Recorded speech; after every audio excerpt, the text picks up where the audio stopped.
ಅಧ್ಯಾಯ 39. ಓಂ ಶ್ರೀ ಸದ್ಗುರವೇ ನಮಃ. ಶ್ರೀ ಗುರುಕೃಪೆಯಿಂದ 60 ವರ್ಷ ವಯಸ್ಸಿನ ಬಂಜೆಗೆ ಪುತ್ರ ಪ್ರಾಪ್ತಿ. ಸಿದ್ಧಮುನಿಯು, ಎಲೈ ಶಿಷ್ಯನಾದ ನಾಮಧಾರಕನೇ ಕೇಳು. ಶ್ರೀ ಗಾಣಗಾಪುರದಲ್ಲಿ ಆಪಸ್ತಂಭ ಶಾಖೆಯ ಶೌನಕ ಗೋತ್ರ ಪ್ರವರದವನಾದ ಸೋಮನಾಥನೆಂಬ ಹೆಸರಿನ ಬ್ರಾಹ್ಮಣನಿದ್ದನು. ಅವನ ಪತ್ನಿಯಾದ ಗಂಗಾ ಎಂಬವಳು ಪತಿವ್ರತಾ ಶಿರೋಮಣಿಯಾಗಿದ್ದಳು. ಸೋಮನಾಥನು ವೇದಶಾಸ್ತ್ರಗಳನ್ನು ತಿಳಿದವನಾಗಿದ್ದನು. ಅವನು ಸದಾಚಾರ ಸಂಪನ್ನನಾಗಿದ್ದನು. ಆತನ ಪತ್ನಿಯೊಂದಿಗೆ ಸಾಮರಸ್ಯದಿಂದ ಸಂಸಾರ ನಿರ್ವಹಿಸಿಕೊಂಡಿದ್ದನು. ಆತನ ಪತ್ನಿಗೆ 60 ವರ್ಷಗಳಾದರೂ ಒಂದೂ ಸಂತಾನವೂ ಆಗಿರಲಿಲ್ಲ.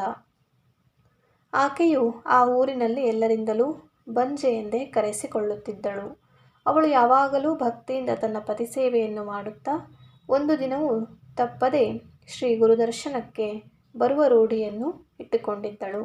ನಿತ್ಯವೂ ಆರತಿಯನ್ನು ತೆಗೆದುಕೊಂಡು ಶ್ರೀ ಗುರು ಸನ್ನಿಧಿಗೆ ಬಂದು ಗುರುವಿಗೆ ಆರತಿ ಬೆಳಗುತ್ತಿದ್ದಳು. ಹೀಗೆ ಅನೇಕ ಕಾಲವು ಕಳೆಯಿತು.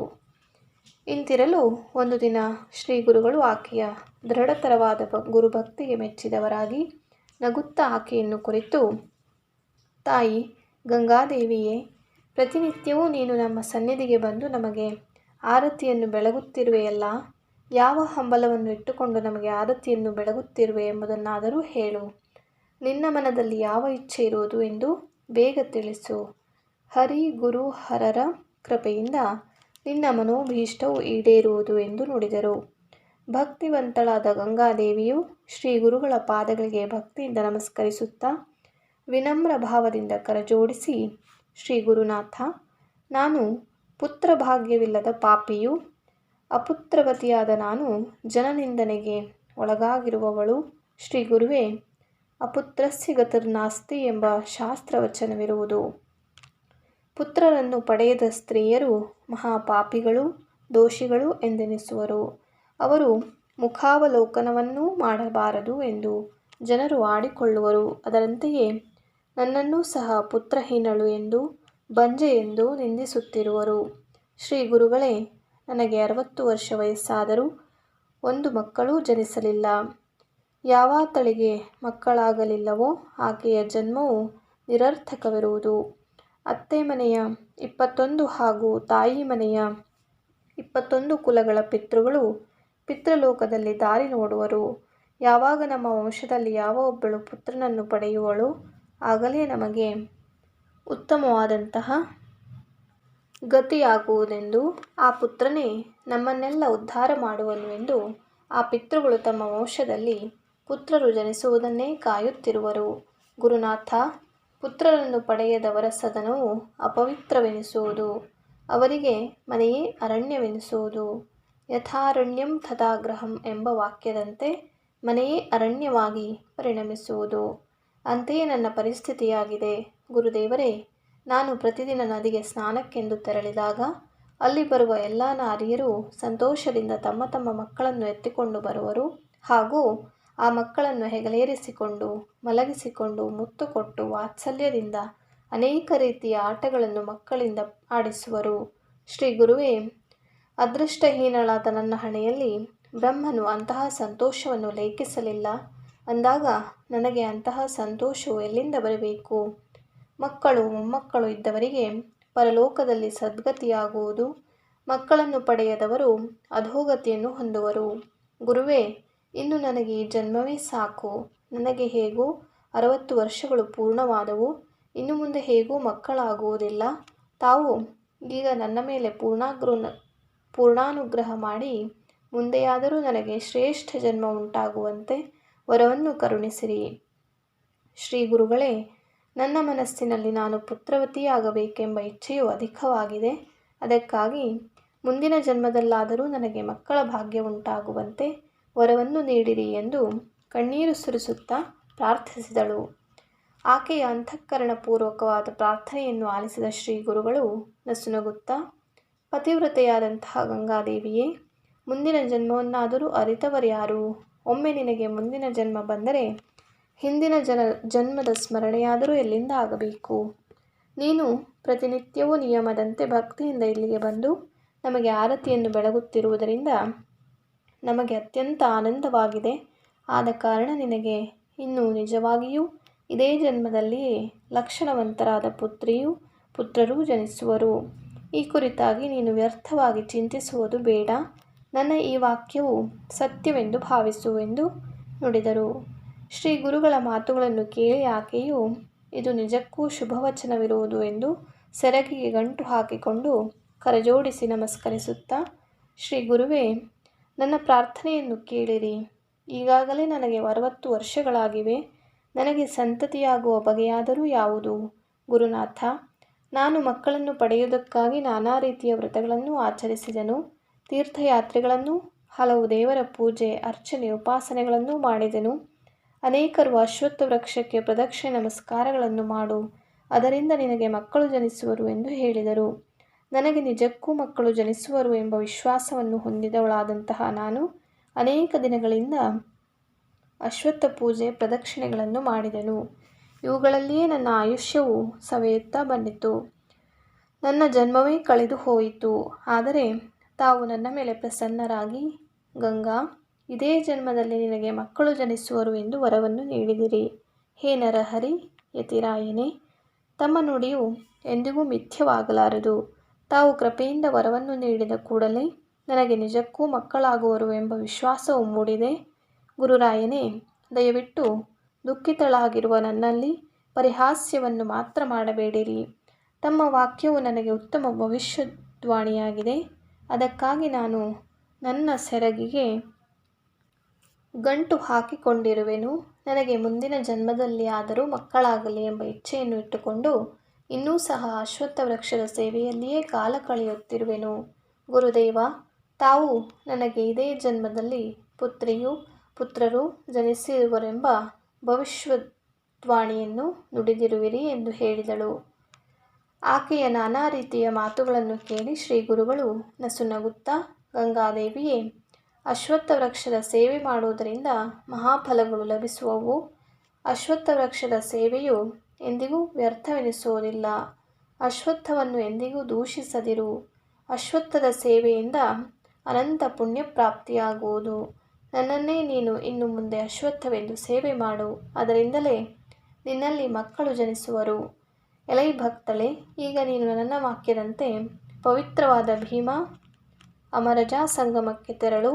ಅಲ್ಲಿರುವ ಶ್ರೇಷ್ಠವಾದ ಅಶ್ವತ್ಥ ವೃಕ್ಷವನ್ನು ಹಾಗೂ ಆ ವೃಕ್ಷದ ಬುಡದಲ್ಲಿಯೇ ಧ್ಯಾನ ನಿರತನಾಗಿ ಕುಳಿತುಕೊಂಡ ನನ್ನನ್ನು ಒಂದೇ ಮನಸ್ಸಿನಿಂದ ಪೂಜಿಸಿ ಸೇವೆ ಮಾಡು. ಅದರಿಂದ ಇದೇ ಜನ್ಮದಲ್ಲಿಯೇ ನಿನಗೆ ಖಂಡಿತವಾಗಿ ಪುತ್ರ ಸಂತಾನ ಭಾಗ್ಯವು ಲಭಿಸುವುದು. ಅಶ್ವತ್ಥ ನಾರಾಯಣನ ಮಹಿಮೆಯನ್ನು ವಿಸ್ತಾರವಾಗಿ ನಿನಗೆ ಹೇಳುವೆನು, ಕೇಳು. ಅಲ್ಲಿಯೇ ನಾನು ನಿರಂತರವಾಗಿ ವಾಸ ಮಾಡಿರುವೆನು ಎಂದು ನುಡಿದರು.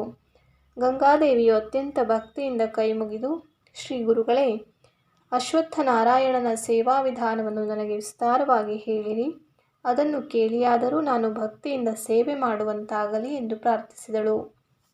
ಆಗ ಶ್ರೀ ಗುರುಗಳು ಪ್ರಸನ್ನರಾಗಿ, ಗಂಗಾಂಬಿಕೆ, ಅಶ್ವತ್ಥ ವೃಕ್ಷದ ಮಹಿಮೆಯನ್ನು ತಿಳಿಯದೆ ನೀನು ವ್ಯರ್ಥವಾಗಿ ನಿಂದೆ ಮಾಡುತ್ತಿರುವೆ.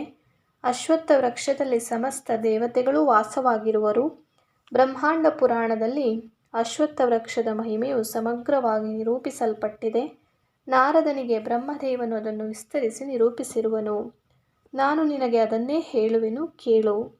ಒಂದು ದಿನ ನಾರದ ಮಹಾಮುನಿಯು ಬ್ರಹ್ಮದೇವನಲ್ಲಿ ಅಶ್ವತ್ಥ ವೃಕ್ಷದ ಕುರಿತು ಕೇಳಿದವನಾಗಿ ಲೋಕ ಸಂಚಾರ ಮಾಡುತ್ತಾ ಋಷ್ಯಾಶ್ರಮಕ್ಕೆ ಆಗಮಿಸಿದನು. ಅಲ್ಲಿ ವಾಸವಾಗಿರುವ ಋಷಿಗಳು ನಾರದ ಮುನಿಯನ್ನು ಕಂಡು ಅರ್ಘ್ಯಪಾದ್ಯಾದಿಗಳಿಂದ ಅವರನ್ನು ಪೂಜಿಸಿದರು. ನಾರದನನ್ನು ಕುರಿತು, ನಾರದ ಮಹಾಮುನಿಗಳೇ, ನಮಗೆ ತಾವು ಅಶ್ವತ್ಥ ವೃಕ್ಷದ ಮಹಿಮೆಯು ಹೇಗಿರುವುದು ಎಂಬುದನ್ನು ವಿಸ್ತಾರವಾಗಿ ತಿಳಿಸಬೇಕು ಎಂದರು. ಆಗ ನಾರದ ಮುನಿಯು, ಪವಿತ್ರಾತ್ಮರಾದ ಋಷಿಗಳೇ, ಕೇಳಿರಿ. ನಾನು ಲೋಕವನ್ನು ಸಂಚರಿಸುತ್ತಾ ಇಂದೇ ಬ್ರಹ್ಮಲೋಕ ಗಮನ ಮಾಡಿದ್ದೆನು. ನಾನು ಸಹಜ ರೀತಿಯಿಂದ ಬ್ರಹ್ಮದೇವನೇ, ಎಲ್ಲರೂ ಅಶ್ವತ್ಥವನ್ನು ವಿಷ್ಣು ಸ್ವರೂಪನೆಂದು ಸೇವಿಸುತ್ತಿರುವರು. ಅಶ್ವತ್ಥದ ಮಹಿಮೆಯು ಹೇಗಿರುವುದು ಎಂಬುದನ್ನು ನನಗೆ ತಿಳಿಸಬೇಕು ಎಂದು ಕೇಳಿದನು. ಆಗ ಬ್ರಹ್ಮದೇವನು ನನಗೆ ಅಶ್ವತ್ಥದ ಮಹಿಮೆಯನ್ನು, ಅದನ್ನು ಪೂಜಿಸುವ ವಿಧಾನವನ್ನು ತಿಳಿಸಿದನು. ಅದನ್ನೇ ನಿಮಗೆ ವಿವರಿಸುವೆನು, ಕೇಳಿರಿ. ಅಶ್ವತ್ಥದ ಬುಡದಲ್ಲಿ ನನ್ನ ವಾಸಸ್ಥಾನವಿರುವುದು. ಅದರ ಮಧ್ಯಭಾಗದಲ್ಲಿ ಶ್ರೀ ವಿಷ್ಣುವು, ತುದಿಯ ಭಾಗದಲ್ಲಿ ಶ್ರೀ ಶಿವನು ನೆಲೆಸಿರುವರು. ಇನ್ನು ಅದರಲ್ಲಿ ಶಾಖಾ ಹಾಗೂ ಎಲೆಗಳ ಅಧಿಷ್ಠಾನದ ಕುರಿತು ಕೇಳು. ದಕ್ಷಿಣ ದಿಕ್ಕಿನ ಶಾಖೆಯಲ್ಲಿ ಶೂಲಪಾಣಿಯಾದಂತಹ ಶಂಕರನು ನೆಲೆಸಿರುವನು. ಪಶ್ಚಿಮದ ಶಾಖೆಯಲ್ಲಿ ಶ್ರೀ ವಿಷ್ಣುವು ಇರುವನು. ಬ್ರಹ್ಮನಾದ ನಾನು ಉತ್ತರ ದಿಕ್ಕಿನ ಶಾಖೆಯಲ್ಲಿ ಇರುವೆನು. ಪೂರ್ವ ದಿಕ್ಕಿನ ಶಾಖೆಯಲ್ಲಿ ಇಂದ್ರನೇ ಮುಂತಾದ ಸರ್ವ ದೇವತೆಗಳೂ ಇರುವರು. ಯಾವಾಗಲೂ ಎಲ್ಲ ಶಾಖೆಗಳಲ್ಲಿ ಆದಿತ್ಯನು ನೆಲೆಸಿರುವನು. ಗೋ ಹಾಗೂ ಬ್ರಾಹ್ಮಣರು, ಋಷಿಮುನಿಗಳು, ವೇದವು ಮುಂತಾದ ಯಜ್ಞಗಳು ಮೂಲದಲ್ಲಿ ಮತ್ತು ಅಂಕುರಗಳಲ್ಲಿ ಸದಾ ನೆಲೆಸಿರುವರು. ಎಲ್ಲ ನದಿಗಳು, ತೀರ್ಥಗಳು, ಸಪ್ತ ಸಮುದ್ರಗಳು ಯಾವಾಗಲೂ ಪೂರ್ವ ಶಾಖೆಗಳಲ್ಲಿ ನೆಲೆಸಿರುವರು. ಈ ರೀತಿಯಾಗಿ ಅಶ್ವತ್ಥ ವೃಕ್ಷವು ಅತ್ಯಂತ ಮಹತ್ವದ್ದಾಗಿದೆ. ಇದರಲ್ಲಿಯ ಅಕಾರವು ಮೂಲಸ್ಥಾನವು, ಇದರಲ್ಲಿಯ ಊಕಾರವು ಬೊಡ್ಡೆ ಹಾಗೂ ಟೊಂಗೆಗಳ ಸ್ಥಾನವು, ಮಕಾರವು ಫಲಪುಷ್ಪಗಳ ಸ್ಥಾನವೂ ಆಗಿದೆ. ಈ ರೀತಿಯಾಗಿ ಅಶ್ವತ್ಥವು ಅಕಾರ, ಊಕಾರ ಹಾಗೂ ಮಕಾರಗಳಿಂದ ಕೂಡಿದ ಓಂಕಾರ ಸ್ವರೂಪವಾಗಿರುವುದು. ಅದರಲ್ಲಿ ಅಷ್ಟವಸುಗಳು, ಏಕಾದಶ ರುದ್ರರು ವಾಸಿಸಿರುವರು. ತ್ರಿಮೂರ್ತಿಗಳು ಎಲ್ಲಿ ನೆಲೆಸಿರುವರೋ ಅಲ್ಲಿ ಸಕಲ ದೇವತೆಗಳೂ ಇರುವರು. ಈ ರೀತಿಯಾಗಿರುವ ಅಶ್ವತ್ಥನಾರಾಯಣನನ್ನು ವರ್ಣಿಸುವುದಕ್ಕೆ ಯಾರು ಸಮರ್ಥರು? ಆದ ಕಾರಣ ಆ ಅಶ್ವತ್ಥಕ್ಕೆ ಕಲ್ಪವೃಕ್ಷವೆಂದು ಹೇಳುವರು ಎಂದು ಬ್ರಹ್ಮದೇವನು ನಾರದ ಮುನಿಗೆ ತಿಳಿಸಿದನು. ಎಲೈ ಗಂಗಾದೇವಿಯೇ, ಮುಂದೆ ಕೇಳು. ನಾರದರು ಪುನಃ ಋಷಿಗಳನ್ನು ಕುರಿತು, ಋಷಿಗಳಿರ, ಭಕ್ತಿಯಿಂದ ಅಶ್ವತ್ಥವನ್ನು ಪೂಜಿಸಿ ಸೇವಿಸಿದರೆ ಶೀಘ್ರದಲ್ಲಿ ಕಾರ್ಯ ಸಿದ್ಧಿಸುವುದು ಎಂದು ಬ್ರಹ್ಮನು ಹೇಳಿರುವನು ಎಂದು ನುಡಿದನು. ಅದನ್ನು ಕೇಳಿ ಆ ಋಷಿಗಳು ನಾರದನಲ್ಲಿ, ನಾರದ ಮುನಿಗಳೇ, ಆ ಅಶ್ವತ್ಥದ ಪೂಜೆ ಹಾಗೂ ಸೇವೆಗಳನ್ನು ಹೇಗೆ ಮಾಡಬೇಕು ಎಂಬುದನ್ನು ಹೇಳಿರಿ. ಹಿಂದೆ ನಾವು ಒಂದು ದಿನ ಈ ಕುರಿತಾಗಿ ಅಥರ್ವಣ ಋಷಿಯಲ್ಲಿ ಪ್ರಶ್ನಿಸಿದ್ದೆವು. ಆಗ ಅವರು ಒಂದು ವಿಧದಲ್ಲಿ ತಿಳಿಸಿದ್ದರು. ಸ್ವಾಮಿ ನಾರದ ಮುನಿಗಳೇ, ತಾವು ಸರ್ವವನ್ನೂ ಬಲ್ಲವರು, ಅಲ್ಲದೆ ಬ್ರಹ್ಮರ್ಷಿಗಳು. ಆದ್ದರಿಂದ ಅಶ್ವತ್ಥ ವೃಕ್ಷದ ಸೇವೆ ಹಾಗೂ ಪೂಜಾ ವಿಧಾನವನ್ನು ವಿಸ್ತರಿಸಿ ತಿಳಿಸಬೇಕು ಎಂದು ವಿನಂತಿಸಿದರು. ಅದಕ್ಕೆ ನಾರದನು, ಎಲೈ ಋಷಿಗಳೇ, ಬ್ರಹ್ಮದೇವನು ಅತ್ಯಂತ ವಿಸ್ತಾರವಾಗಿ ಹೇಳಿದಂತಹ ಅಶ್ವತ್ಥ ವೃಕ್ಷದ ಪೂಜೆ ಹಾಗೂ ಸೇವೆಗಳ ವಿಧಾನಗಳನ್ನು ನಿಮಗೆ ಪ್ರಕಟಗೊಳಿಸುವೆನು. ಒಂದೇ ಮನಸ್ಸಿನಿಂದ ಶ್ರವಣ ಮಾಡಿರಿ. ಚೈತ್ರ, ಆಷಾಢ ಹಾಗೂ ಪುಷ್ಯ ಮಾಸಗಳಲ್ಲಿ ಹಾಗೂ ಗುರು ಹಾಗೂ ಶುಕ್ರ ಅಸ್ತದ ಕಾಲದಲ್ಲಿ ಮತ್ತು ಚಂದ್ರಬಲವು ಇಲ್ಲದಿರುವಾಗ ಅಶ್ವತ್ಥ ಸೇವೆಗೆ ಆರಂಭಿಸಬಾರದು. ಉಳಿದ ಮಾಸಗಳಲ್ಲಿ ಚಂದ್ರಬಲ, ಉತ್ತಮವಾದ ವಾರ ಹಾಗೂ ತಿಥಿ, ನಕ್ಷತ್ರ, ಯೋಗ ಹಾಗೂ ಕರಣಗಳನ್ನು ನೋಡಿಕೊಂಡು ಆ ದಿನವೇ ಪೂಜೆಯು ಪೂರೈಸುವವರೆಗೆ ಉಪವಾಸವಿದ್ದು ಪರಿಶುದ್ಧರಾಗಿ ಅಶ್ವತ್ಥ ವೃಕ್ಷದ ಸೇವೆಯನ್ನು ಆರಂಭಿಸಬೇಕು. ರವಿವಾರ, ಸೋಮವಾರ ಹಾಗೂ ಶುಕ್ರವಾರಗಳಲ್ಲಿ ಹಾಗೂ ಸಂಕ್ರಾಂತಿಯ ಸಮಯಗಳಲ್ಲಿ ಯಾವತ್ತೂ ಅಶ್ವತ್ಥ ವೃಕ್ಷವನ್ನು ಸ್ಪರ್ಶಿಸಬಾರದು. ಮತ್ತು ರಾತ್ರಿಯ ಸಂಧಿಕಾಲದಲ್ಲಿ, ರಿಕ್ತವಾದ ತಿಥಿಯಲ್ಲಿ, ಪರ್ವಣಿ ವ್ಯತಿಪಾತ, ಅಶುಭ ದಿನ, ಅಪರಾಹ್ನ ಮುಂತಾದ ಕಾಲಗಳಲ್ಲಿ ಅಶ್ವತ್ಥವನ್ನು ಸ್ಪರ್ಶಿಸಬಾರದು. ಅಶ್ವತ್ಥ ಸೇವೆಯನ್ನು ಪ್ರಾರಂಭಿಸುವ ದಿನ ಬೆಳಗು ಜಾವದಲ್ಲಿ ಎದ್ದು ಅಸತ್ಯ ನುಡಿ, ಜೂಜಿನ ಮಾತು, ನಿಂದೆಯ ಮಾತು, ಪಾಖಂಡವಾದಗಳನ್ನು ಮಾಡದೆ ಅತ್ಯಂತ ಸಂತೋಷದಿಂದಲೂ ಮೌನದಿಂದಲೂ ಇರಬೇಕು. ನಂತರ ಸಚೈಲ ಸ್ನಾನ ಮಾಡಿಕೊಂಡು ನಿರ್ಮಲವಾದ ಮಡಿಯನ್ನುಟ್ಟುಕೊಂಡು ಪುರುಷರು ಲಲಾಟದಲ್ಲಿ ಗಂಧವನ್ನು ಲೇಪಿಸಿಕೊಳ್ಳಬೇಕು.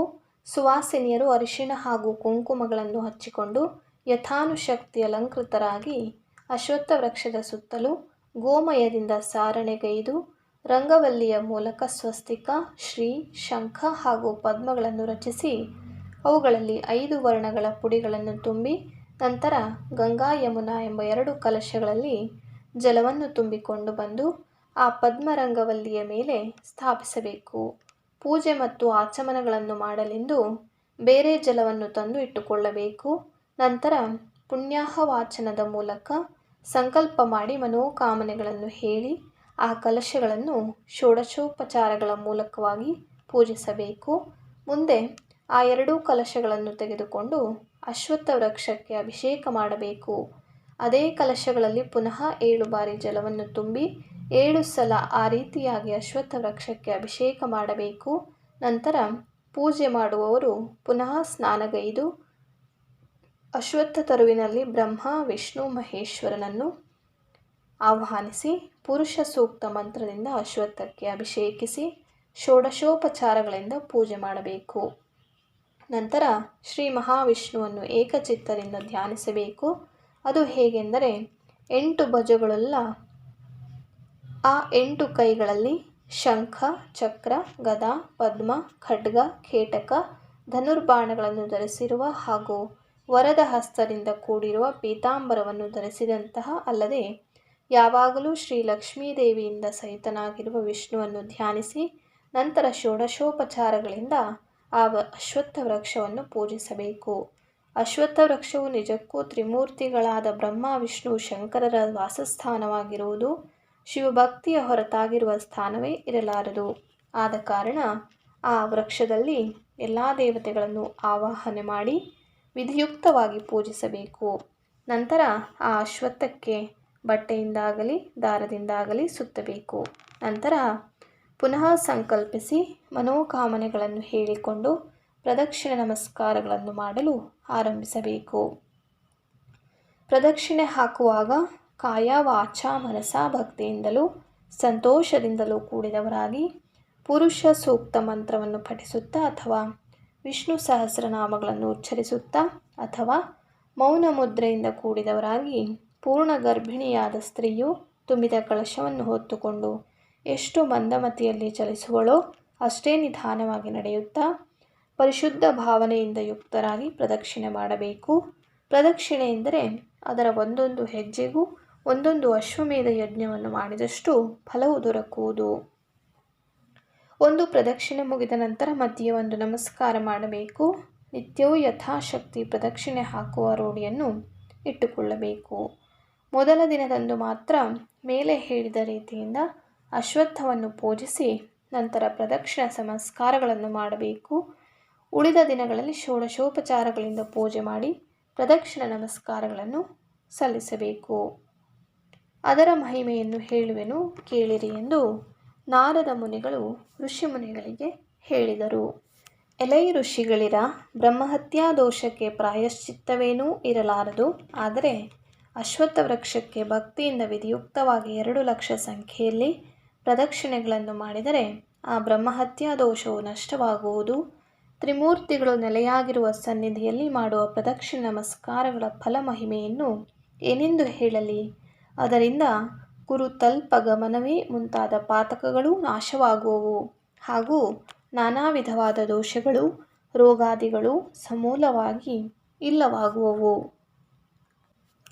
ವಿಧಿಯುಕ್ತವಾಗಿ ಭಕ್ತಿಯಿಂದ 2 ಲಕ್ಷ ಪ್ರದಕ್ಷಿಣೆಗಳನ್ನು ಮಾಡಿದರೆ ಕೋಟಿ ಪ್ರಮಾಣದ ಸಾಲವಿದ್ದರೂ ಅದರಿಂದ ಋಣಮುಕ್ತಿ ದೊರಕುವುದು.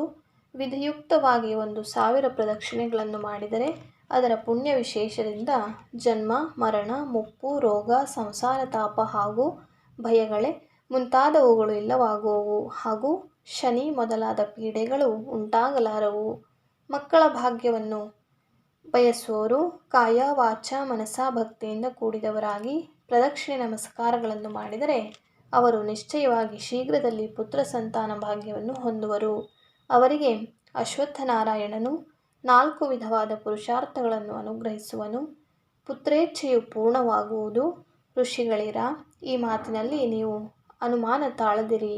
ಶನಿವಾರದ ದಿನ ಅಶ್ವತ್ಥವನ್ನು ಹಿಡಿದುಕೊಂಡು ಮಹಾಮೃತ್ಯುಂಜಯ ಜಪ ಮಾಡಿದರೆ ಮನುಷ್ಯನು ಕಾಲಮೃತ್ಯುವನ್ನೂ ಜಯಿಸಿ ಸುಖವನ್ನು ಹೊಂದುವನು. ಅಂಥವರಿಗೆ ಅಪಮೃತ್ಯು ಎಂದಿಗೂ ಸಂಭವಿಸುವುದೇ ಇಲ್ಲ. ನಿಜಕ್ಕೂ ಅವರು ಪೂರ್ಣಾಯುಷಿಗಳಾಗುವರು. ಅವರಿಗೆ ಶನಿಬಾಧೆಯೂ ಉಂಟಾಗಲಾರದು. ಅಂತಹ ಸಮಯದಲ್ಲಿ ಅಶ್ವತ್ಥವನ್ನು ಪ್ರಾರ್ಥಿಸಬೇಕು. ಅದು ಹೇಗೆಂದರೆ ಮೂಲತೋ ಬ್ರಹ್ಮರೂಪಾಯ ಮಧ್ಯತೋ ವಿಷ್ಣುರೂಪಿಣೆ ಅಗ್ರತೋ ಶಿವರೂಪಾಯ ವೃಕ್ಷರಾಜಾಯ ತೇ ನಮಃ ಎಂಬ ಈ ಶ್ಲೋಕವನ್ನು ಹೇಳಬೇಕು.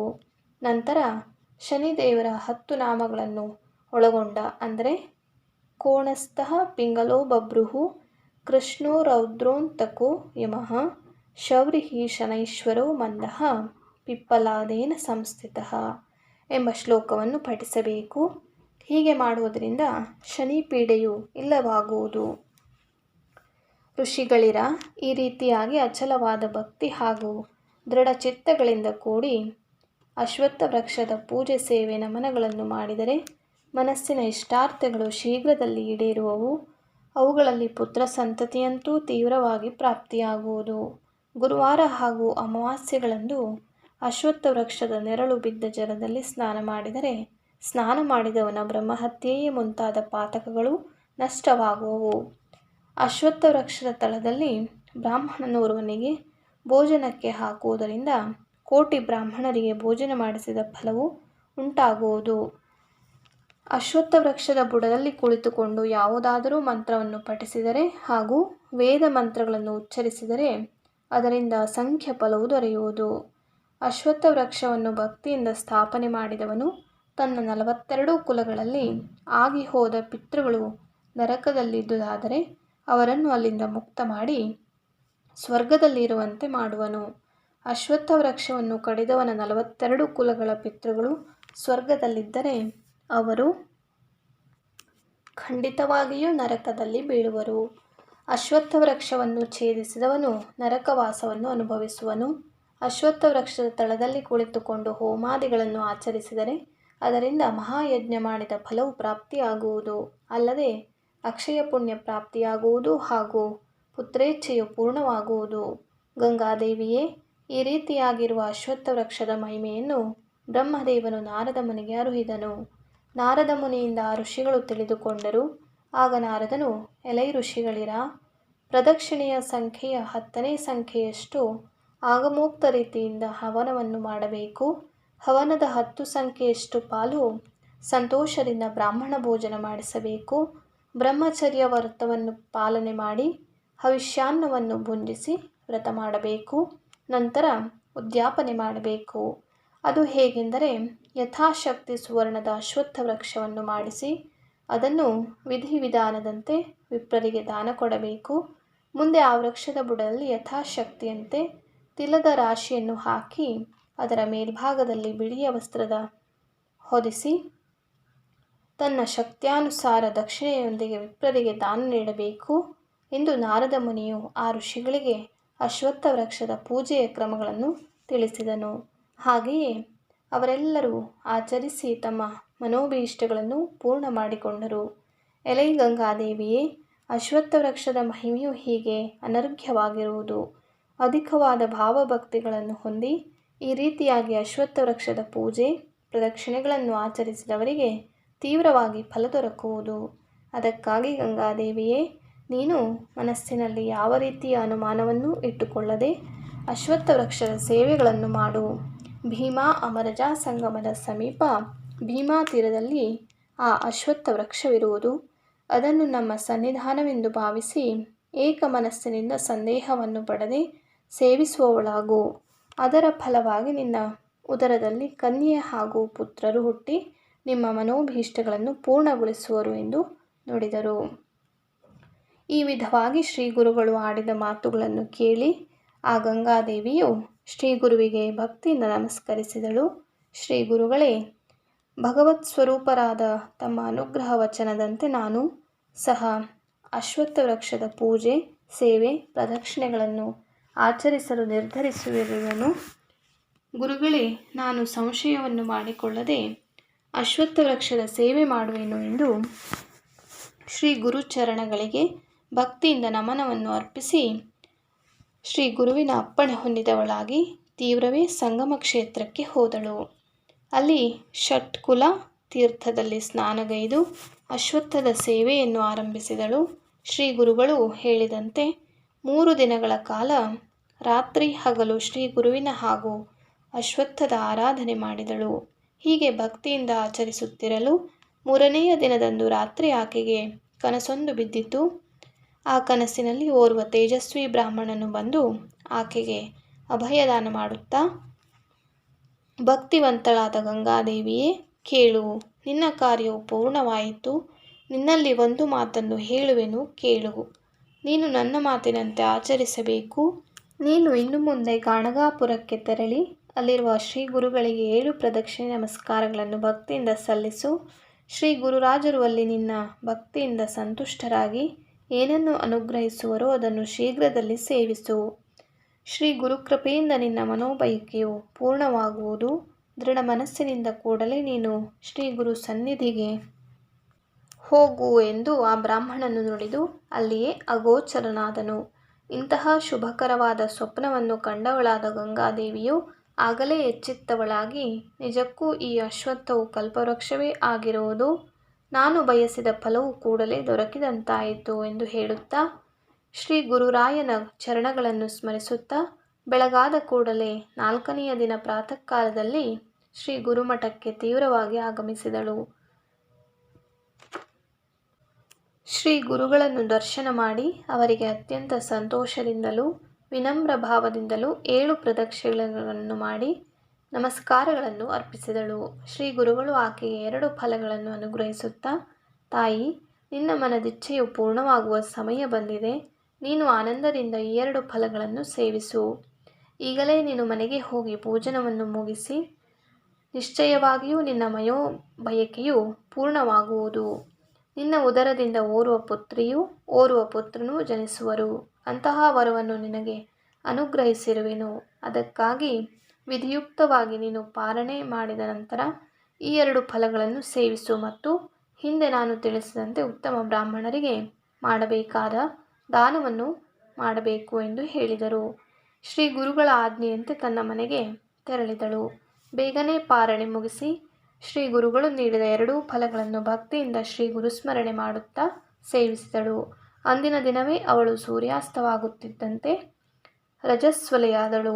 ಆ ಸಮಯದಲ್ಲಿ ಆಕೆಯು ಬಿಳಿ ವರ್ಣದ ವಸ್ತ್ರಗಳನ್ನು ಧರಿಸಿಕೊಂಡು ಯಾರ ಕಡೆಗೂ ದೃಷ್ಟಿ ಇಡದೆ ಮನದಲ್ಲಿ ಶ್ರೀ ಗುರುನಾಥನನ್ನು ಸ್ಮರಿಸುತ್ತಾ ಹವಿಷ್ಯಾನ್ನವನ್ನು ಭುಂಜಿಸುತ್ತಾ 3 ದಿನಗಳ ಕಾಲ ಅಖಂಡವಾಗಿ ಶ್ರೀ ಗುರು ಚಿಂತನೆ ಮಾಡುತ್ತಾ ಮೌನದಿಂದ ಇದ್ದಳು. ಹೀಗೆ ಅವಳು 3 ರಾತ್ರಿಗಳನ್ನು ಕಳೆದು 4ನೆಯ ದಿನ ಸ್ನಾನ ಮಾಡಿದವಳಾಗಿ ಹರ್ಷಚಿತ್ತದಿಂದ ಪತಿಯಾದ ಸೋಮನಾಥನೊಂದಿಗೆ ಶ್ರೀ ಗುರುಗಳ ದರ್ಶನಕ್ಕೆ ಗುರು ಸನ್ನಿಧಿಗೆ ಬಂದಳು. ಅಲ್ಲಿ ಬಂದು ಏಕಚಿತ್ತದಿಂದ ಶ್ರೀ ಗುರುಗಳ ಪಾದಗಳನ್ನು ಪೂಜಿಸಿದಳು. ಆಗ ಶ್ರೀ ಗುರುಗಳು, ಗಂಗಾದೇವಿಯೇ, ಇನ್ನು ನೀನು ಸಂತಾನ ಭಾಗ್ಯವನ್ನು ಪಡೆಯುವೆ, ನಿನಗೆ ಒಳ್ಳೆಯದಾಗಲಿ ಎಂದು ಆಶೀರ್ವದಿಸಿದರು. ಆಗ ಅವಳು ಶ್ರೀ ಗುರುಗಳ ಪಾದಗಳಿಗೆ ನಮಸ್ಕರಿಸುತ್ತಾ, ಗುರುನಾಥ, ನಿನ್ನ ಕರುಣೆಗಿಂತ ಹಿರಿಯದಾದದ್ದು ಯಾವುದೂ ಇರದು. ನೀನೇ ತ್ರಿಮೂರ್ತಿ ಅವತಾರನು. ನಿನ್ನ ಪೂರ್ಣ ಕೃಪೆಯಿಂದ ನನ್ನ ಮನದಿಂಗಿತವು ಈಡೇರಿತು. ಶ್ರೀ ಗುರುವೇ, ನಾನು ಅಜ್ಞಾನಿಯು. ನನ್ನಿಂದ ಏನಾದರೂ ಅಪರಾಧವಾಗಿದ್ದರೆ ಮನ್ನಿಸಿರಿ. ಶ್ರೀ ಗುರುವೇ, ನೀನೇ ನನಗೆ ತಾಯಿ ತಂದೆಯು. ನಿನ್ನನ್ನು ಬಿಟ್ಟರೆ ನನಗೆ ಅನ್ಯ ದೈವವಿಲ್ಲ. ಮುಂದೆ ಸದಾಕಾಲವೂ ನಿನ್ನನ್ನು ಸ್ಮರಿಸುವ ಮತಿಯನ್ನು ದಯಪಾಲಿಸು ಎಂದು ಪ್ರಾರ್ಥಿಸುತ್ತಾ ಗಂಗಾದೇವಿ ಶ್ರೀ ಗುರುಗಳಿಗೆ ವಂದಿಸಿದಳು. ತನ್ನ ಪತಿಯೊಂದಿಗೆ ಮನೆಗೆ ಹಿಂದಿರುಗಿದಳು. 5ನೆಯ ದಿನದಂದು ಶ್ರೀ ಅಶ್ವತ್ಥನಾರಾಯಣನ ಸೇವೆ ಹಾಗೂ ಶ್ರೀ ಗುರುಗಳ ಪೂರ್ಣಾನುಗ್ರಹಗಳಿಂದ ಆಕೆಯು ಗರ್ಭವತಿಯಾದಳು. ನಾಮಧಾರಕನೇ, ಕೇಳು. ಭಕ್ತಿಯುಕ್ತಳಾದ ಗಂಗಾದೇವಿಯು 5ನೇ ದಿವಸರಂದು ಗರ್ಭಿಣಿಯಾದದ್ದರಿಂದ ಅವಳಿಗೆ ಮೊದಲು ಪುತ್ರಿಯು ಜನಿಸುವಳು. ಹೀಗೆ ಅವಳು ಗರ್ಭಿಣಿಯಾದಳು. ಇದನ್ನು ತಿಳಿದು ಗ್ರಾಮದ ಜನರೆಲ್ಲರೂ ಅತ್ಯಂತ ಆಶ್ಚರ್ಯವುಳ್ಳರಾಗಿ, ಆಹಾ, ಇದೆಂತಹ ಆಶ್ಚರ್ಯ ಸಂಗತಿಯು, ನೋಡಿರಿ, 60 ವರ್ಷ ವಯಸ್ಸಿನ ಬಂಜೆಯಾದ ವೃದ್ಧೆಯು ಗರ್ಭಿಣಿಯಾಗಿರುವಳು. ಇದು ಶ್ರೀ ಗುರುನಾಥನ ಮಹಾಕೃಪೆಯೇ ಆಗಿರುವುದು. ಶ್ರೀ ಗುರುವು ಕಾಮಿತರಿಗೆ ಕಾಮಧೇನುವು, ಕಲ್ಪಿಸುವವರಿಗೆ ಕಲ್ಪತರುವೂ ಆಗಿರುವನು. ಅಲ್ಲದೆ ಚಿಂತಿಸಿರುವವರಿಗೆ ವರಚಿಂತಾಮಣಿಯೂ ಆಗಿರುವನು. ಇಂತಹ ಶ್ರೀ ಗುರುನಾಥನು ನಿಜಕ್ಕೂ ಭಗವಂತನ ಅವತಾರಿಕನೇ ಸರಿ ಎಂದು ಶ್ರೀ ಗುರು ಮಹಿಮೆಯನ್ನು ಬಾಯ್ತುಂಬ ಕೀರ್ತಿಸಿದರು. ಪತಿಯಾದ ಸೋಮನಾಥನು ಮನದಲ್ಲಿ ಬಹಳ ಆನಂದ ಹೊಂದಿದವನಾದನು. ಇಂತಿರಲು ದಿನದಿಂದ ದಿನಕ್ಕೆ ಆಕೆಯು 7 ತಿಂಗಳ ಗರ್ಭಿಣಿಯಾದಳು. ಆಕೆಗೆ ಉಡಿ ತುಂಬಿ ಅಕ್ಷಯ ಬಾಗಿನಗಳನ್ನು ನೀಡಿ ಆರತಿ ಬೆಳಗಿದರು. ಶ್ರೀ ಗುರುಗಳು ಹಾಸ್ಯಭಾವದಿಂದ ಆಕೆಗೆ ಬಾಗಿನಗಳನ್ನು ನೀಡಿರಿ ಎಂದು ನುಡಿದರು. ಶ್ರೀ ಗುರುಗಳ ಆಜ್ಞೆಗನುಸಾರವಾಗಿ 8ನೆಯ ಮಾಸದಲ್ಲಿ ಸೋಮನಾಥ ವಿಧಿಯುಕ್ತವಾಗಿ ಸೀಮಂತೋತ್ಸವವನ್ನು ಆಚರಿಸಿ ಹರ್ಷದಿಂದ ಆ ಊರಿನಲ್ಲಿರುವ ಸುವಾಸಿನಿಯರಿಗೆಲ್ಲ ಬಾಗಿನಗಳನ್ನು ಕೊಡಿಸಿದನು. ಅಂತಹ ಸಮಯದಲ್ಲಿ ಊರ ಜನರೆಲ್ಲ ಬಂಜೆಯಾದಂತಹ ಬಿಳಿ ಬಿಳಿ ತಲೆಗೂದಲುಗಳಿಂದ 60 ವರ್ಷ ವಯಸ್ಸಿನ ವೃದ್ಧೆಯು ಗರ್ಭಿಣಿಯಾಗಿ ಬಾಗಿನಗಳನ್ನು ಎಂತು ಕೊಡುತ್ತಿರುವಳು ನೋಡಿರಿ ಈ ವಿಸ್ಮಯವನ್ನು ಎಂದು ನುಡಿದರು. ಆ ಜನರಲ್ಲಿಯೇ ಕೆಲವರು, ಈ ವೃದ್ಧೆಯು ಭಕ್ತವತ್ಸಲರಾದ ಶ್ರೀ ಗುರು ನರಸಿಂಹ ಸರಸ್ವತೀಯತಿಗಳ ಅನುಗ್ರಹ ಮಾತ್ರದಿಂದಲೇ ಗರ್ಭಿಣಿಯಾಗಿರುವಳು. ಶ್ರೀ ಗುರುಗಳ ಸೇವೆ ಸ್ಮರಣೆಗಳನ್ನು ಯಾರು ಸಂತೋಷಚಿತ್ತರಿಂದಲೂ ಭಕ್ತಿಭಾವಗಳಿಂದಲೂ ಮಾಡುವರೋ ಅವರಿಗೆ ಚತುರ್ವಿಧ ಪುರುಷಾರ್ಥಗಳು ಸುಲಭದಲ್ಲಿ ಸಿದ್ಧಿಸುವವು. ಈಕೆಯು ಭಕ್ತಿಯಿಂದ ಶ್ರೀ ಗುರು ಸೇವೆಯನ್ನು ಮಾಡಿರುವುದರಿಂದ ಇವಳ ಮನೋಬಯಕೆಯನ್ನು ಶ್ರೀ ಗುರುರಾಜರು ಪೂರ್ಣ ಮಾಡಿದರು. ಶ್ರೀ ಗುರು ಮಹಿಮೆಯನ್ನು ಮನತುಂಬಿ ಕೀರ್ತಿಸಿದರು. ಅತ್ತ ಗಂಗಾದೇವಿಯು ಅತ್ಯಂತ ಸಂತೋಷಚಿತ್ತರಿಂದ ಆ ಊರಿನ ಸರ್ವ ಸುವಾಸಿನಿಯರಿಗೆ ಬಾಗಿನಗಳನ್ನು ನೀಡುತ್ತಿದ್ದಳು. ಭಕ್ತ ವಾತ್ಸಲ್ಯ ಸಿಂಧುವಾದ ಶ್ರೀ ಗುರುಗಳು ಅವಳನ್ನು ಆಶೀರ್ವದಿಸಿದರು. ಅವಳು ಪುನಃ ಪುನಃ ನಮಸ್ಕರಿಸುತ್ತಾ ಶ್ರೀ ಗುರು ಸ್ತವನ ಮಾಡಿದಳು. ಜಯ ಜಯ ಪರಮ ಕಾರುಣಿಕನೇ, ತ್ರಯಮೂರ್ತಿ ಅವತಾರಿಕನೇ, ಹೇ ವರ ಕಲ್ಪತರುವೆ, ನಿನಗೆ ಅನಂತ ಪ್ರಣಾಮಗಳು. ಹೇ ಕೃಪಾ ಸಾಗರನೇ, ನಿನ್ನ ಅಪಾರವಾದ ಮಹಿಮೆಗೆ ಸರಿಸಾಟಿಯು ಈ ಜಗದಲ್ಲಿ ಎಲ್ಲಿಯೂ ಇರಲಾರದು ಎಂದು ಶ್ರೀ ಗುರು ಸ್ತುತಿಯನ್ನು ಮಾಡುತ್ತಾ ಪುನಃ ಶ್ರೀ ಗುರುಗಳಿಗೆ ವಂದಿಸಿ ಅವರ ಅಪ್ಪಣೆಯನ್ನು ಹೊಂದಿ ತನ್ನ ಗೃಹಕ್ಕೆ ಬಂದಳು. ಮುಂದೆ ನವಮಾಸ ತುಂಬಿದ ಮೇಲೆ ಒಂದು ಶುಭ ದಿನದಂದು ಆಕೆಯು ಪುತ್ರಿಯನ್ನು ಪಡೆದಳು. ಆ ಸುರೂಪಳಾದ ಪುತ್ರಿಯನ್ನು ಕಂಡು ತಂದೆ ತಾಯಿಗಳು ಅತಿ ಆನಂದ ಹೊಂದಿದರು. ಇಂತಿರಲು ಪುರೋಹಿತರು ಮನೆಗೆ ಆಗಮಿಸಿ ಆ ಶಿಶುವಿನ ಜಾತಕವನ್ನು ವೀಕ್ಷಿಸುತ್ತಾ, ಎಲೈ ಸೋಮನಾಥನೇ, ಈ ನಿನ್ನ ಪುತ್ರಿಯು ನಿರ್ಮಲ ಚಿತ್ತಳಾಗಿ ಮುಂದೆ ಅಷ್ಟಪುತ್ರರನ್ನು ಪಡೆದು ಕುಲವನ್ನುದ್ಧರಿಸಿ ಪುತ್ರ ಪೌತ್ರರೊಂದಿಗೆ ಸಂತೋಷದಿಂದ ಇರುವಳು ಎಂದು ನುಡಿದು ಪುರೋಹಿತರು ಅವಳ ಜಾತಕವನ್ನು ರಚಿಸಲಾಗಿ ಸೋಮನಾಥ ಬ್ರಾಹ್ಮಣನು ಆನಂದಿತನಾಗಿ ಬಂದ ಬ್ರಾಹ್ಮಣರಿಗೆ ಅನೇಕ ವಿಧವಾಗಿ ದಾನ ಧರ್ಮಗಳನ್ನು ನೀಡಿದನು. ನಂತರ ಪತಿವ್ರತೆಯಾದ ಗಂಗಾದೇವಿಯು 11ನೆಯ ದಿನ ಸ್ನಾನ ಮಾಡಿ ಶುದ್ಧಿಗೊಂಡವಳಾಗಿ ತನ್ನ ಹೆಣ್ಣು ಶಿಶುವನ್ನು ಶ್ರೀ ಗುರು ಸನ್ನಿಧಿಗೆ ಎತ್ತಿಕೊಂಡು ಬಂದಳು. ಭಕ್ತಿಯಿಂದ ಕೂಡಿದವಳಾಗಿ ಶ್ರೀ ಗುರುಗಳ ಪಾದತಲದಲ್ಲಿ ಮಲಗಿಸಿದಳು. ಅಲ್ಲದೆ ಶ್ರೀ ಗುರುಚರಣಗಳಲ್ಲಿ ಅನನ್ಯ ಭಾವದಿಂದ ನಮಸ್ಕರಿಸಿದಳು. ಆಗ ಶ್ರೀ ಗುರುಗಳು ಅವಳನ್ನು ಆಶೀರ್ವದಿಸುತ್ತಾ, ಎಲೈ ಭಾಗ್ಯವಂತಳಾದ ಭಕ್ತಳೆ, ಏಳು ಎಂದು ಅವಳನ್ನು ಎಬ್ಬಿಸಿ ವಾತ್ಸಲ್ಯದಿಂದ ಅವಳನ್ನು ಹರಸಿದರು. ಅವಳು ಎದ್ದು ಶ್ರೀ ಗುರುಗಳಿಗೆ ವಿನಯದಿಂದ ನಮಸ್ಕರಿಸುತ್ತಾ, ಶ್ರೀ ಗುರುಗಳೇ, ನನಗೆ ಮೊದಲು ಪುತ್ರನು ಜನಿಸಬೇಕಾಗಿತ್ತು, ಆದರೆ ಅದು ಘಟಿಸಲಿಲ್ಲ. ತಮ್ಮ ಅನುಗ್ರಹದಿಂದ ಸರಸ್ವತಿಯಂತಿರುವ ಮಗಳು ಹುಟ್ಟಿದಳು. ಪುತ್ರನು ಜನಿಸುವನು ಎಂಬ ತಮ್ಮ ವಾಕ್ಯವನ್ನು ಮುಂದಾದರೂ ಸತ್ಯವಾಗಿಸಬೇಕು, ಅಲ್ಲದೆ ನನ್ನನ್ನು ರಕ್ಷಿಸಬೇಕು ಎಂದು ಪ್ರಾರ್ಥಿಸಿಕೊಂಡಳು. ಅದನ್ನು ಕೇಳಿ ಶ್ರೀ ಗುರುಗಳು ನಗುತ್ತಾ, ಎಲೈ ಸಾಧ್ವಿಯೇ, ನೀನು ಇನ್ನೂ ಸಂದೇಹ ಪಡಬೇಡ. ಇನ್ನು ಮುಂದೆ ಖಂಡಿತವಾಗಿ ನಿನಗೆ ಪುತ್ರ ಪ್ರಾಪ್ತಿಯಾಗುವುದು ಎಂದು ವಾತ್ಸಲ್ಯದಿಂದ ಆ ಮಗುವನ್ನೆತ್ತಿಕೊಂಡು ಅಲ್ಲಿರುವ ಭಕ್ತರಲ್ಲಿ ಆ ಕನ್ಯೆಯ ಸಲಕ್ಷಣಗಳನ್ನು ಹೇಳತೊಡಗಿದರು. ಈ ಕನ್ಯೆಯು ಮುಂದೆ ಬಹುಮಂದಿ ಮಕ್ಕಳ ತಾಯಿಯಾಗುವಳು. ಈಕೆಯು ಶತಾಯುಷಿಯಾಗುವಳು. ಅಲ್ಲದೆ ಮುತ್ತೈದೆಯಾಗಿ ತನ್ನ ಪುತ್ರ ಪೌತ್ರರೊಂದಿಗೆ ಸುಖವಾಗಿ ಬಾಳುವಳು. ಈಕೆಯ ಪತಿಯು ಜ್ಞಾನವಂತನಾಗಿ ಚತುರ್ವೇದಗಳಲ್ಲಿ ಪಾರಂಗತನಾಗಿರುವನು ಹಾಗೂ ಅವನು ಅಷ್ಟಸಂಪದ ಸಂಪನ್ನನಾಗಿ ಈ ಪೃಥ್ವಿಯಲ್ಲಿ ಪ್ರಸಿದ್ಧನಾಗುವನು. ಈಕೆಯು ಪತಿವ್ರತೆಯೂ ಧರ್ಮರತಳು, ಪುಣ್ಯವಂತಳು, ಪ್ರಖ್ಯಾತಳೂ ಆಗಿ ಎಲ್ಲರಿಗೂ ಪೂಜ್ಯಳೆಂದಿಸುವಳು. ದಕ್ಷಿಣ ದೇಶದ ರಾಜನೋರ್ವನು ಈಕೆಯ ದರ್ಶನಾರ್ಥಿಯಾಗಿ ಬರುವನು. ಎಲೈ ಗಂಗಾದೇವಿಯೇ, ನಿನಗೆ ಇನ್ನೋರ್ವ ಸುಜ್ಞಾನಿಯಾದ ಪುತ್ರನು ಜನಿಸುವನು, ಇದರಲ್ಲಿ ನೀನು ಅನುಮಾನಿಸಬೇಡ ಎಂದು ಶ್ರೀ ಗುರುಗಳು ಆ ಕನ್ಯೆಯ ಸರ್ವಲಕ್ಷಣಗಳನ್ನು ತಿಳಿಸಿದರು. ಆಗ ಅವಳು, ಶ್ರೀ ಗುರುನಾಥ, ನನಗೆ ಬೇಗನೆ ಪುತ್ರನು ಜನಿಸುವಂತೆ ಅನುಗ್ರಹ ಮಾಡಿರಿ ಎಂದು ಪ್ರಾರ್ಥಿಸಿದಳು. ಅದಕ್ಕೆ ಗುರುಗಳು, ಸಾಧ್ವಿಯೇ, ನಿನ್ನಲ್ಲಿ ಎಂತಹ ಪುತ್ರನು ಜನಿಸಬೇಕು? ಕೇವಲ 30 ವರ್ಷ ಆಯುಷ್ಯವುಳ್ಳ ಶ್ರೇಷ್ಠ ಪುತ್ರನು ಜನಿಸಬೇಕೋ ಅಥವಾ 100 ವರ್ಷ ಆಯುಷ್ಯವುಳ್ಳ ಮೂರ್ಖ ಪುತ್ರನು ಜನಿಸಬೇಕೋ ಎಂಬುದನ್ನು ತಿಳಿಸು ಎಂದರು. ಆಗ ಅವಳು, ಗುರುವರಿಯರೇ, ನನಗೆ ಕೇವಲ 30 ವರ್ಷ ಆಯುಷ್ಯವುಳ್ಳ ಸುಜ್ಞಾನಿಯಾದ ಪುತ್ರನೇ ಜನಿಸಬೇಕು, ಅಲ್ಲದೆ ಅವನಿಗೆ 5 ಪುತ್ರರು ಜನಿಸಬೇಕು ಎಂದು ಬೇಡಿಕೊಂಡಳು. ಇದನ್ನು ಕೇಳಿ ಭಕ್ತವತ್ಸಲರಾದ ಶ್ರೀ ಗುರುಗಳು, ಎಲೈ ಸಾಧ್ವಿಯೇ, ನಿನ್ನಲ್ಲಿ 30 ವರ್ಷ ಆಯುಷ್ಯವುಳ್ಳ ಯೋಗ್ಯ ಪುತ್ರನೇ ಹುಟ್ಟುವನು. ನಿನ್ನ ಪ್ರಾರ್ಥನೆಯಂತೆ ಅವನಿಗೆ 5 ಜನ ಪುತ್ರರು ಜನಿಸುವರು ಎಂದು ವರಪ್ರಸಾದವನ್ನು ಕರುಣಿಸಿದರು. ಇದರಿಂದ ಆ ದಂಪತಿಗಳು ಅತ್ಯಂತ ಸಂತೋಷಿತರಾಗಿ ತಮ್ಮ ಗೃಹಕ್ಕೆ ತೆರಳಿದರು. ನಾಮಧಾರಕನೇ ಮುಂದೆ ಶ್ರೀ ಗುರು ಭಕ್ತಳಾದ ಗಂಗಾದೇವಿಗೆ ಪುತ್ರಲಾಭವಾಯಿತು. ಅವನು ವೇದಶಾಸ್ತ್ರ ಪಾರಂಗತನಾದನು. ಆತನಿಗೆ ವಿವಾಹವಾಗಿ ಮುಂದೆ 5 ಜನ ಮಕ್ಕಳು ಜನಿಸಿದರು. ಇರಲಿ, ಇತ್ತ ಮರುದಿನ ಅಂದರೆ 12ನೆಯ ದಿನದಂದು ಆ ಕನ್ಯೆಯನ್ನು ತೊಟ್ಟಿಲಲ್ಲಿ ಮಲಗಿಸಿ ಶ್ರೀ ಗುರುಗಳು ಹೇಳಿದಂತೆ ಆ ಪುತ್ರಿಯು ಸರ್ವಲಕ್ಷಣಗಳಿಂದ ಯುಕ್ತಳಾಗಿದ್ದರಿಂದ ಅವಳಿಗೆ ಸರಸ್ವತಿ ಎಂದು ನಾಮಕರಣ ಮಾಡಿದರು. ಆ ಹೆಸರಿನಿಂದಲೇ ಆಕೆಯು ಪ್ರಸಿದ್ಧಳಾದಳು. ಆಗ ಅಲ್ಲಿ ಮಹಾ ಆನಂದೋತ್ಸವವೇ ಜರುಗಿತು. ಆಕೆಯ ಪತಿಯು ಯಜ್ಞವನ್ನು ಆಚರಿಸಿ ಮಹಾದೀಕ್ಷಿತನೆಂದು ಪೃಥ್ವಿಯಲ್ಲಿ ಬಹು ಪ್ರಖ್ಯಾತನಾದನು. ಆಗ 4 ದೇಶಗಳಲ್ಲಿಯೂ ಆತನು ಅತ್ಯಂತ ಪ್ರಸಿದ್ಧಿಯನ್ನು ಪಡೆದನು.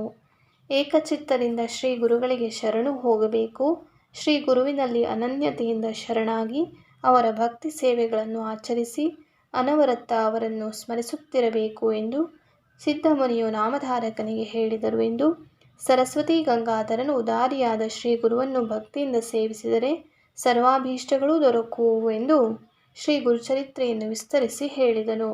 ಇಲ್ಲಿಗೆ ಶ್ರೀ ಗುರುಚರಿತ್ರೆಯ ಮಂಗಲಮಯ ಕಥಾಕಲ್ಪತರುವೆನಿಸಿದ ಶ್ರೀ ನರಸಿಂಹ ಸರಸ್ವತಿ ಉಪಾಖ್ಯಾನದಲ್ಲಿಯ ಸಿದ್ಧನಾಮಧಾರಕರ ಸಂವಾದ ರೂಪವಾದ 39ನೇ ಅಧ್ಯಾಯವು ಸಮಾಪ್ತಿಯಾಯಿತು.